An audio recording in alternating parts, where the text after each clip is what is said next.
ناظرین ایک دفعہ پھر آپ کو خوش آمدید کہتے ہیں اس پروگرام میں. ندیم سیٹھی صاحب ہمارے ساتھ موجود ہیں.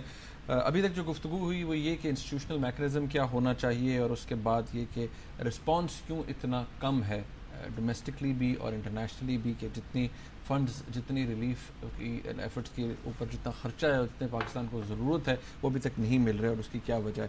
اب ہم بات یہاں پر یہ کریں گے کہ انفیکٹ سیٹھی صاحب سے یہ ڈسکس کریں گے کہ کس طرح سے ریز کیا جا سکتا ہے پیسہ ڈومیسٹکلی. منیب میری بات وہ تھوڑی رہ گئی تھی. میں نے کہا تھا کہ ایک تو یہ ہے کہ پاکستان کا امیج بہت نیگیٹو ہو گیا کمپیئر ٹو 2005. آج کل ہمارا امیج بہت نیگیٹو ہے ہماری ریاست کے بارے میں, ہماری پولیٹیکل لیڈرشپ کے بارے میں, ہماری فوج کے بارے میں. سیدھی سی بات. ٹھیک ہے. دوسری وجہ یہ ہے کہ یورپ خود ریسیشن میں ہے. اس وقت یورپ کو 180 بلین یوروز کی ضرورت ہے صرف گریس اور پورچوگل اور اسپین اور آئرلینڈ جیسی کمپنی جو بینکرپٹ ہوتی جا رہی ان کو بیل آؤٹ کرنے کے لیے. امریکہ کا حال یہ ہے کہ انہوں نے آپ کو $1.5 بلین ایک سال کا فار 5 ایئرز آپ کو دینے کا وعدہ کیا ہے. اس کے علاوہ وہ ملٹری ایڈ دے رہے ہیں, وہ اس کے علاوہ ہے 500 ملین کے قریب پر ایئر یا 300-400 ملین پر ایئر. امریکہ کا بھی بہت برا حال ہے, سب وی آل نو دیٹ. بہت بڑی ریسیشن ہے. ہر 10 لوگوں میں سے ایک شخص جو ہے وہ ان امپلائڈ ہے وہاں, اور ان کی ہاؤسنگ مارکیٹ بالکل کولیپس کر چکی. اس کے باوجود وہ ان کے پاس پیسے اتنے کم ہو گئے ہیں کہ وہ اپنا ہیلتھ ریفارم کیئر کا جو بل تھا وہ بھی پریزیڈنٹ اوباما جو ہے وہ پورے پیسے نہیں دے سکے. تو ان کی بھی اپنی ایک پرابلم چل رہی ہے اور کچھ ان کے اسٹریٹجک انٹرسٹ ہیں. تو تنگی ہر جگہ پہ ہے. تو یہ بھی ایک سیکنڈ فیکٹر ہے. اور تھرڈ فیکٹر میں یہ سمجھتا ہوں کہ یہ بہت امپورٹنٹ فیکٹر ہے کہ وہ چاہتے یہ ہیں کہ ہم کوئی گارنٹیز یا ملک کے اندر اس قسم کی کوئی ریفارم کریں جس کے ساتھ گڈ گورننس, ٹرانسپیرنسی, اکاؤنٹیبلٹی, اور یہ جو نیبرہڈ کے اندر لڑائی جھگڑے ہم نے چھیڑے ہوئے ہیں ان کو بند کیا جائے. کچھ وہ ایویڈنس دیکھنا چاہتے ہیں کہ یہ پیسہ پھر کوئی بلیک ہول میں نہیں چلا جائے گا اور پھر 5 سال کے بعد یا 3 سال کے بعد پھر یہ شروع ہو جائیں گے. وہ چاہتے ہیں کوئی ریفارم ایجنڈا, کوئی یا ویژنری لیڈرشپ دیکھنا چاہتے ہیں سویلین, جس میں کوئی ریفارم ایجنڈا کی خواہش ہو اور قوت بھی ہو, اور وہ بھی ان کو نظر نہیں آتی. تو یہ سارے factors are part of the factor کہ ہمیں انٹرنیشنل کمیونٹی اس نگاہ سے نظر سے نہیں دیکھ رہی جس سے دیکھنا چاہیے. اوکے. اچھا, جو کوشچن ہے یہاں پر سیٹھی صاحب وہ کہ فار دا پولیٹیکل پارٹیز ہے, for MPs MNAs ہے, what do you propose, کرنا کیا چاہیے؟ نہیں دیکھیے یہاں کیسے پیسے ریز ہو سکتے ہیں, یہی سوال تھا. ایگزیکٹلی. اب دیکھیے پیسے ریز کرنے کے 3-4 سورسز ہیں. اب آپ ایکسٹرنل کو بھی چھوڑ دیجئے, انٹرنل ڈومیسٹک کی بات کر رہے ہیں کیونکہ ایکسٹرنل تو میں نے کہہ دیا نا بڑا مسئلہ ہے. ڈومیسٹک کیا ہے؟ پہلا تو یہ ہے کہ جو بجٹ آپ نے بنایا ہوا اس میں سے کچھ پیسے آپ نے ادھر رکھے تھے, کچھ پیسے آپ نے اس کے لیے کھاتے میں ڈالے تھے, وہ ادھر سے ادھر کر دیجئے. مطلب ہے کہ پبلک سیکٹر ڈیولپمنٹ پروگرام ہے 180 ارب روپے کا, اس میں سے آپ کچھ پروجیکٹس جو کہ 1 سال 1.5 سال ہولڈ کر سکتے ہیں ان کو روک دیجیے, اور آپ وہاں سے کوئی 50 ارب روپیہ وہاں سے نکال دیجیے. کچھ یہ ہو سکتا ہے کہ آپ نے ٹیکسز لگا دیجیے, جیسے کہ ابھی پروپوز کیا جا رہا ہے. ان کا خیال ہے کہ 50 ارب روپیہ ان کو ڈائریکٹ ٹیکسز بڑھانے سے 10% بڑھا دیں گے ٹیکسز, تو اس سے مل جائے گا. مطلب یہ ہے کہ ابھی آپ کی تنخواہ سے ایٹ سورس اگر ود ہولڈنگ ٹیکس 6% کاٹا جا رہا ہے یا 5% کاٹا جا رہا ہے تو پھر 5.5% کاٹ لیں گے. تو اس قسم کی بھی تجویز ہے کہ سورس جہاں جہاں سورس ہے, whether at the port, whether at the salary deduction stage, تو وہاں 10% بڑھا دیا جائے. پھر ایک پروپوزل یہ بھی ہے کہ ٹیکسیشن اور بھی زیادہ بڑھائی جائے, صرف یہ نہیں اور بھی ٹیکسیشن کی جائے. وہاں یہ ہے کہ آئی ایم ایف نے آپ سے کہا ہوا ہے کہ آپ مہربانی کر کے GST لگائیں. اب ایک طرف ہم آئی ایم ایف کو یہ کہیں گے کہ GST ان حالات میں ہم نہیں لگا سکتے جہاں اتنا اور بھی پرابلمز آ رہے ہیں. دوسری طرف یہ بھی آرگومنٹ بن سکتی ہے کہ ابھی تو اور بھی ضرورت ہے آپ کو اپنا ٹیکس ریشیو بہتر کرنے کی.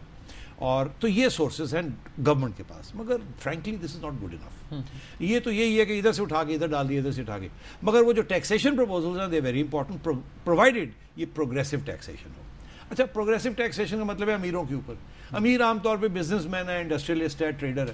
اب مسئلہ کیا ہے وہاں؟ مسئلہ وہاں یہ ہے کہ ورلڈ بینک والے یہ کہہ رہے ہیں کہ پہلے اگر آپ کا یہ خیال تھا کہ 3 یا 4% پہ آپ کی اکانومی گرو کرے گی, اب ان کا یہ خیال ہے کہ آپ کی اکانومی شاید نیگیٹو گروتھ میں چلی جائے. مطلب یہ ہے کہ instead of growing by 4% there may be a total fall of 5 to 10% in the GDP. تو اگر وہ صورتحال ہے, اس صورتحال میں بزنس کمیونٹی کو ٹیکس کرنا جو کہ آلریڈی انڈر پریشر آئے گی can be counterproductive, because business community کو آپ زبردستی تو آپ نہیں کر سکتے. اگر ان کی ٹرن اوور ہی گر رہی ہے تو وہ کہاں سے پھر وہ ٹیکس دیں گے؟ پھر وہ ظاہر ہے ایک ٹینڈنسی ہوتی ہے ادھر سے کارنر کٹ کرو، ادھر سے چھپاؤ، ادھر سے یہ کرو. تو بڑے سیریس ہمارے ایشوز ہیں. مگر ایک پروپوزل ہے جو میں دینا چاہ رہا ہوں آج. اس سے یہ ہے کہ جذبہ بھی جو ہے نا اس سے اس کا اظہار ہوگا، اور جذبہ جب ایک دفعہ وہ اظہار ہوتا ہے تو پھر اور بھی لوگ آ جاتے ہیں جو پہلے نہیں دینا چاہتے، وہ بھی دینا شروع کر دیتے ہیں.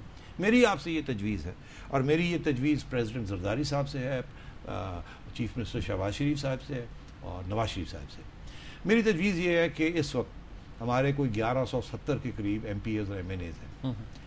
جب الیکشن ہوتی ہے، اور یہ بائی الیکشنز اب آ رہے ہیں، کہتے ہیں یہ ہے کہ ہر پروونشل اسمبلی کی سیٹ کے اوپر 1 2 3 4 کروڑ روپیہ لگنا تو کوئی بات ہی نہیں ہے، اور ایم این اے کی سیٹ کے اوپر تو 5 کروڑ روپے آسانی سے لگتا ہے. 10 کروڑ بھی. یہ کہاں سے لے کے آتے ہیں یہ پیسے جو یہ خرچ کرتے ہیں؟ ریز کی کرتے ہیں. تو میں یہ عرض کر رہا ہوں کہ اگر آپ کے 1000 ایم این ایز اور ایم پی ایز کو یہ ٹاسک دیا جائے، زرداری صاحب ایک سینٹرل کمیٹی کی میٹنگ کال کریں اور یہ اناؤنس کریں کہ ہر ایم پی اے 1 کروڑ روپیہ اکٹھا کر کے اپنی کنسٹیٹیوئنسی کے لیے اکٹھا کرے گا لوکل سورسز سے، اور وہاں دے گا، اور ہر ایم این اے جو ہے وہ 2 کروڑ دے گا.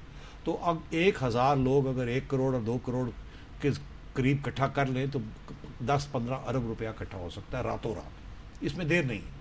اس سے ایک تو یہ عوام کو یہ پتہ لگے گا کہ جو لوگ غائب تھے جب فلڈز آئے کنسٹیٹیوئنسی میں وہ تھے نہیں، انہوں نے اب اپنی کنسٹیٹیوئنسی کے لیے یہ کلیکٹ کیے. اور یہ فیڈرل گورنمنٹ کو نہیں جانا چاہیے، یہ لوکل گورنمنٹ کو جانا چاہیے.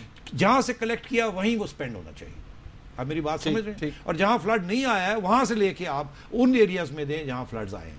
تو میں یہ کہتا ہوں اس سے یہ جذبہ ہوگا کہ ہمارے الیکٹڈ ریپرزینٹیٹیوز جو اپنے لیے اتنا کچھ کرتے ہیں، جس کے بارے میں یہ کہا جاتا ہے کہ وہاں اسے سارا کچھ لیک ہوتا ہے، وہیں ڈیولپمنٹ فنڈز جو ہیں ادھر ادھر ہو جاتے ہیں، وہیں ٹرسٹ کا فیکٹر ہے ڈیفیسٹ کا، وہاں سے یہ کام شروع کیا جائے. ہر ایم این اے اور ایم پی اے کو نواز شریف صاحب پریکٹیکل پالیسی بنا لیں کہ جو نہیں دے گا وہ اگلی سیٹ کنٹیسٹ نہیں کر سکتا. مطلب ہے کہ آج یہ بات ہو جانی چاہیے، یہ ایک ڈیمانڈ میڈیا کی طرف سے ہونی چاہیے کہ ایم این ایز اور ایم پی ایز شروع کریں اپنی جیب سے اور اپنے لوگوں کی جیب سے، جہاں سے اپنے سپورٹ بیس سے یہ لیتے ہیں ان سے پیسے لے کے، یہ نہ سمجھیں کہ الیکشن لڑ رہے ہیں، یہ سمجھیں کہ عوام کے لیے یہ خدمت کریں. اور یہ کنڈیشنل ہو جانا، اور یہ کنڈیشنل ہو جائے کہ جو یہ اپنے ٹارگٹس پورے نہیں کریں گے ان کو اگلی الیکشن میں حصہ دینے کی بالکل نہیں ملے گی، ٹکٹ ہی نہیں ملے گی. اور اس کے اوپر ایک مورل سٹینڈ نواز شریف صاحب لیں، زرداری صاحب لیں، گیلانی صاحب لیں، شہباز شریف صاحب لیں. یہ بالکل ہو سکتا ہے. اور آپ دیکھیے گا اگر یہ ہو گیا تو یہ ساری ٹرسٹ ڈیفیسٹ جو ہے بڑی، جو لوگ سارا اس وقت جو ملبہ ہے ان کے اوپر ڈال رہے ہیں سیاست دانوں کے اوپر کہ یہی کم وقت ہے، یہی کھا گئے، یہی پی گئے، ان کو ہم نے نہیں دینا. لوگ کہیں گے لو جی انہوں نے پیسے کٹے. فلڈ ریلیف بورڈ ہے، اب پرائم منسٹر صاحب نے اور نواز شریف صاحب نے کہا بنا لیں جی. اب بڑی عجیب بات ہے، ہم نے بریک پہ بھی جانا ہے لوگوں کے، لوگ یہ کہہ رہے تھے جی بڑی اچھی بات ہے، انہوں نے پرپوز کیا، ایک پریس کانفرنس بھی کر دی. اگر نواز شریف صاحب کہتے ہیں ماشاء اللہ بہت بڑے ان کا بھی جسے کہتے ہیں صاحبی حیثیت انسان ہے، اور گیلانی صاحب بھی آبویسلی پرائم منسٹر ہیں، اگر وہ یہ نواز شریف صاحب یہ کہتے ہیں کہ جی ابھی تک انہوں نے 1 کروڑ دیا، وہ کہتے ہیں جی میں 10 یا 20 یا 25 کروڑ دیتا ہوں، اور گیلانی صاحب کہتے ہیں جی میں 1 کروڑ ڈالتا ہوں اس کے اندر یا 2 کروڑ ڈالتا ہوں، تو یہ فنڈ ہم یہاں سے شروع کر رہے ہیں. تو یہاں سے یہ مطلب یہ بڑی عجیب بات ہے. آپ کا کیا خیال ہے؟ انہیں احساس نہیں ہے اس بات کا؟ آپ کا کیا خیال ہے یہ آپ کہنے کے ساتھ وہ آپ کو دے دیں گے؟ میں یہ چاہتا ہوں کہ آپ ایک شخص کے اوپر یا 4 لوگوں کے اوپر زیادہ ایمفسائز نہ کریں. آپ یہاں بھی انسٹیٹیوشنل رسپانس بنائیں، پولیٹیکل پارٹیز کا رسپانس بنائیں. اب پولیٹیکل پارٹی کو موٹیویٹ کرنے کے لیے میاں صاحب کو اپنی جیب سے نکالنا پڑے گا، زرداری صاحب کو اپنی جیب سے نکالنا پڑے گا. یہ نہیں ہے کہ 1 کروڑ سارے شریف نے دے دی اور 50 لاکھ زرداری صاحب نے دے دیا. یہ نہیں چلے گا. ایک بریک ناظرین یہاں پر لیتے ہیں، اور بریک کے بعد جب واپس آئیں گے تو ٹی جی میٹ سے ڈاکٹر قمر الزمان صاحب ان سے بھی بات کریں گے اور آپ کی لائیو کالز بھی لیں گے. ہمارے ساتھ رہیے.